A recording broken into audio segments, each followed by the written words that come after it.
Last June, a terrible accident occurred in the country of Lesotho in southern Africa. Em julho deste ano, ocorreu um terrível acidente no Lesoto, um país no sul da África. Um pequeno ônibus levando 20 moças do ramo Maputswe da igreja e 7 líderes estavam se dirigindo para a capital, Maseru, para a reunião das moças do distrito. Durante a viagem pelo distrito, o ônibus tentou ultrapassar outro veículo, invadiu a pista em que estava o ônibus. Não havia espaço nem tempo para evitar a colisão frontal. Em poucos segundos, os veículos bateram, capotaram, saíram da pista e se incendiaram. No total, 15 pessoas morreram no acidente, incluindo 6 moças, 2 líderes das moças, a presidente do ramo e sua esposa. Os sobreviventes e familiares e os amigos expressaram todos os tipos de emoções, inclusive emoção de momentos de raiva, depressão e até culpa. Apesar desses sentimentos e de perguntar sem resposta, eles confortaram uns aos outros e se voltaram para Deus ouvindo a música sagrada, lendo as escrituras e orando. E assim que encontraram consolo, Setsu Annabelle, uma das sobreviventes, Setsu Salebele, uma das sobreviventes de 17 anos, testificou: Jesus Cristo nos ama e está conosco, embora ainda estejamos sofrendo. Uma líder disse que foram hospitalizadas para tratar queimaduras. Estudaram o livro de Mórmon juntas. Uma delas disse: recentemente estudamos Moroni, e ele diz exatamente o que tenho sentido. Parece que ele está dizendo: você tem que aprender o significado dessas palavras porque elas foram escritas para você, para ajudá-la a passar por isso. No funeral conjunto para todos os que morreram, os 70 de área, Elder Mixey aconselhou: todos nós devemos nos voltar para o Senhor neste momento e pedir que Ele console o nosso coração e amenize a dor que sentimos. A presidente das moças do ramo Leribe recomendou: volte-se para o Senhor e encontre forças para aceitar sua vontade. Jesus é o autor e aperfeiçoador de nossa fé. Não se desviem dele, mas confiem nele. Confiem nele. As palavras dessa irmã ecoam um conselho de alma a seu filho Elamã. Não deixes de confiar nas palavras de Deus para que vivas. Alma citou a experiência de Lei e seu povo com Eliarona como um exemplo. Pois eis que é tão fácil dar ouvido às palavras de Cristo que te apontam para um caminho reto e felicidade eterna. Como foi para nossos pais dar atenção a essa bússola que apontavam para um caminho reto, para a terra prometida. Alma disse: porque se olhassem, eles poderiam viver, e se nós olharmos, nós poderíamos viver para sempre. Em outra ocasião, Alma citou o exemplo da serpente de bronze que Moisés ergueu quando os antigos israelitas foram afligidos por serpentes venenosas. O Senhor disse a Moisés que fizesse uma imagem de uma serpente e a colocasse em uma haste, com a promessa de que todo o que for mordido e olhar para ela, viverá. Alma explicou que a serpente de bronze era um exemplo ou símbolo de Cristo, que seria levantado na cruz. Muitos olharam e viveram, mas outros, segundo as palavras de Alma, tinham um coração tão endurecido que simplesmente não olharam e pereceram. Alma perguntou: ó, meus irmãos, se pudesseis ser curados simplesmente olhando para ser descurado, não faria isso rapidamente? Ou preferirias endurecer o coração na incredulidade, ser negligentes, recusando-vos a olhar ao redor e assim perecer? Olhai ao redor e começai a acreditar no Filho de Deus, que Ele virá para remir o seu povo, e que Ele sofrerá e morrerá para expiar os pecados deles, e que Ele se levantará dos mortos, proporcionando-nos a ressurreição, que todos os homens comparecerão diante dEle, a fim de serem julgados no último dia, o dia do juízo final, segundo as suas obras. Claro que o conselho de confiar ou olhar para Deus e viver tem significado para nós não somente na eternidade, mas também faz toda a diferença no caráter e na qualidade de nossa vida mortal. Lembrem-se das palavras da irmã Celebele em Lesoto, que mencionei antes. Jesus Cristo nos ama e está conosco, embora ainda estejamos sofrendo.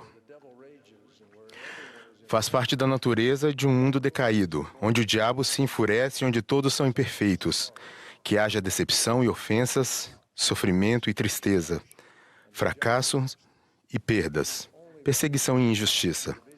É somente confiando em Deus que as pessoas, as famílias e até as nações podem progredir. O presidente Russell M. Nelson ensinou: pelo fato de o Salvador, por meio de sua expiação infinita, redimiu cada um de nós de nossas fraquezas, de nossos erros e do pecado, e porque ele vivenciou cada dor, preocupação e cada fardo que jamais tivemos, então, à medida que verdadeiramente nos arrependermos e buscarmos a ajuda dele, poderemos superar este mundo atual e precário. Nenhuma promessa se repete com mais frequência no livro de Mórmon do que esta: se guardardes os meus mandamentos, prosperareis na terra, mas se não guardardes os meus mandamentos, sereis afastados de minha presença. As experiências de vida do povo do livro de Mórmon, no decorrer dos séculos, demonstraram a verdade dessas palavras. Prosperar significa desfrutar, nesta vida, de orientação e bênçãos do céu. Significa também atingir níveis de bem-estar econômico que permitem às pessoas se casarem, criarem família, ter seu sustento na vida, às vezes em abundância, e ministrar as necessidades dos outros. Prosperar inclui a capacidade de superar as dificuldades e provações. Por meio da graça de Cristo, todas as coisas contribuíram juntamente para o bem deles e os refinaram, aprofundando seu relacionamento com Ele. Alma explicou que confiar em Deus é cumprir seus mandamentos, clamar continuamente a Ele por seu apoio em tudo o que fazemos e deixar que seu coração esteja cheio de gratidão por Ele dia e noite. Os mandamentos de Deus estão nas Escrituras e nas palavras de seus servos. Os princípios e ideais descritos em A Família, Proclamação ao Mundo são um exemplo importante. Outro exemplo é a orientação contida no livreto Força dos Jovens. O tema dos rapazes e das moças para este ano é Busque a Cristo, tirado da orientação consoladora dada a Joseph Smith e Oliver Cowdery. Buscai-me em cada pensamento. Não duvideis, não temais. O livreto Força dos Jovens fala sobre vários dos mandamentos e padrões de Deus mais importantes e ensina como confiar no Senhor ao tomar decisões. É um guia não só para os jovens, mas para todos nós. Como exemplo importante no livreto Força dos Jovens, tem um capítulo com orientação crucial intitulado Seu Corpo é Sagrado. Ele dá a seguinte instrução: trate seu corpo e o corpo de outras pessoas com respeito. Ao tomar decisões sobre suas roupas, seu corte de cabelo e sua aparência, pergunte a si mesmo: estou honrando o meu corpo como uma dádiva sagrada de Deus? Força dos Jovens declara também: mantenha o sexo e os sentimentos sexuais sagrados. Eles não devem ser assuntos de piadas ou entretenimento. Fora do casamento entre um homem e uma mulher, é errado tocar nas partes íntimas e sagradas do corpo de outra pessoa, mesmo que a pessoa esteja vestida.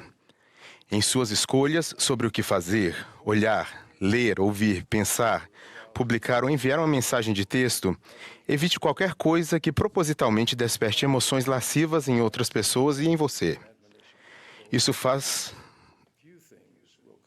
nos lembrar da recente admoestação do presidente Nelson. Poucas coisas vão complicar sua vida mais do que violar essa lei divina da castidade.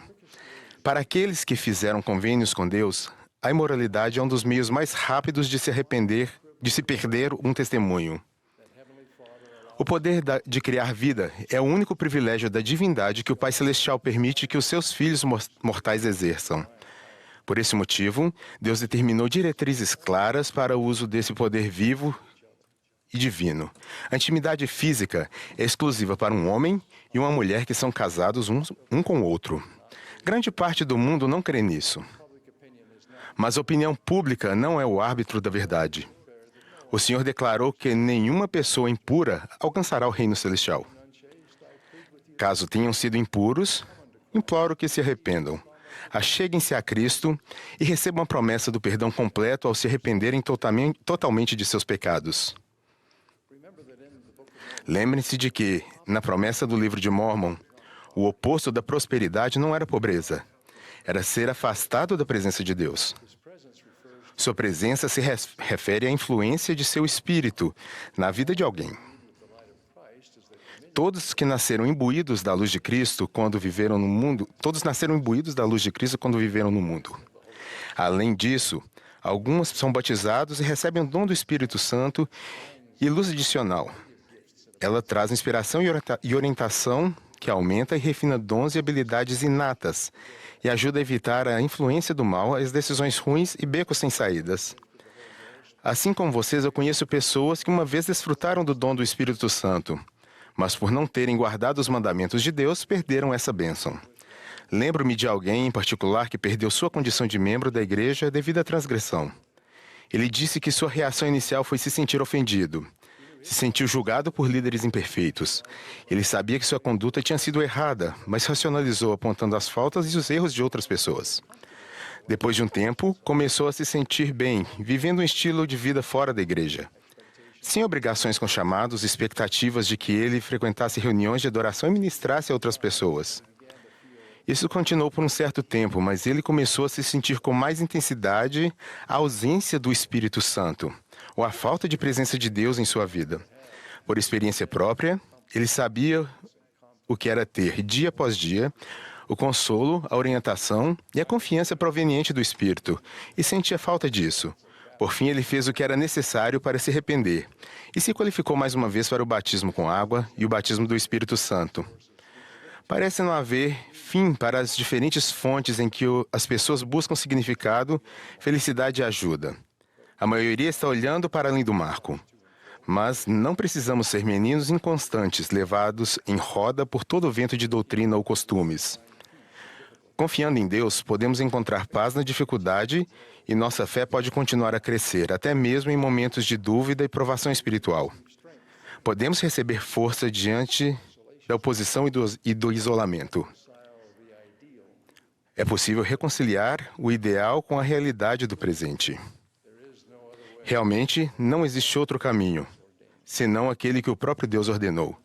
Voltai-vos para mim e sereis salvos, vós, todos os confins da terra, porque eu sou Deus, e não há outro.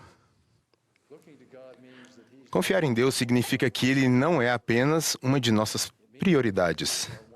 Ele é nossa mais alta prioridade. Volto a mencionar aquele terrível acidente em Lesoto, em junho. Em uma cama de hospital, uma das líderes das moças, que sobreviveu, que não acreditava em Deus antes de se filiar à igreja, disse que seu propósito agora é descobrir por que sua vida foi poupada. Se for para encontrar uma resposta, vou encontrá-la servindo constantemente a Deus. Eu achava que amava a Deus, mas hoje eu o amo muito, muito mesmo. Agora, ela é a prioridade máxima na minha vida. Presto meu testemunho do Pai, do Filho e do Espírito Santo que, em perfeita união dessas palavras, pensamentos e ações, são um Deus a quem podemos buscar para todas as coisas boas. Presto testemunho da expiação de Jesus Cristo, de onde vem o poder de cumprir esta maravilhosa promessa. Confiai em mim e perseverarei até o fim, e vivereis, porque aqueles que perseverarem até o fim, darei vida eterna. Em nome de Jesus Cristo. Amém.